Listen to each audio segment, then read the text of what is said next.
কি যে করি, এমন একটা পরিস্থিতি, কোনো কাজকর্ম নেই, পুরো পকেট খালি, একবারে বড়ের মা। আজকে 3-4 দিন স্ট্যান্ডে যাইনি। স্ট্যান্ডে গেলে তো 1 কাপ চা খেতে হবে, अच्छा একটা পান খেতে হবে, ठीक है। সেই 10-20 টাকার প্রয়োজন। बात तो কোনো सही है। কাজই নেই।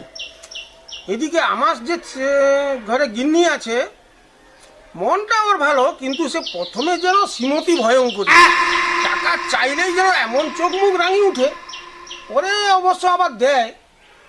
তবে আজকে যে দেখি, যদি ভালো মন থাকে 20-50 টাকা দিতে পারে। পকেটটা একবারে খালি। টাকা টাকা শুধু খালি না, আসো আর একটা বার, এক কপে শেষ করে দেবো।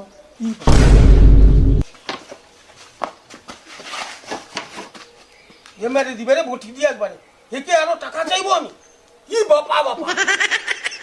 আরে তুমি পড়ে গেলে কেন? পড়ে গেলে তো এখানে তুমি, হ্যাঁ?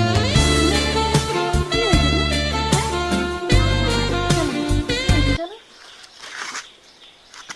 আরে সে তুমি বটিটা, আরে বঠিটা কি জানো তো, খালি যে এসে এসে খালি আমার কাছ থেকে টাকা ধার চাইছে, ওই জন্য তারা আসছিল, তাদেরকে ওই বঠিটা নিয়ে। তাই বলো?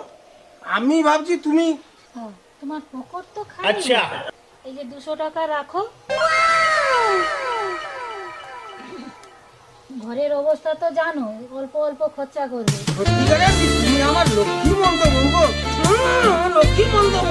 আমার টাকা রাখো তুমি।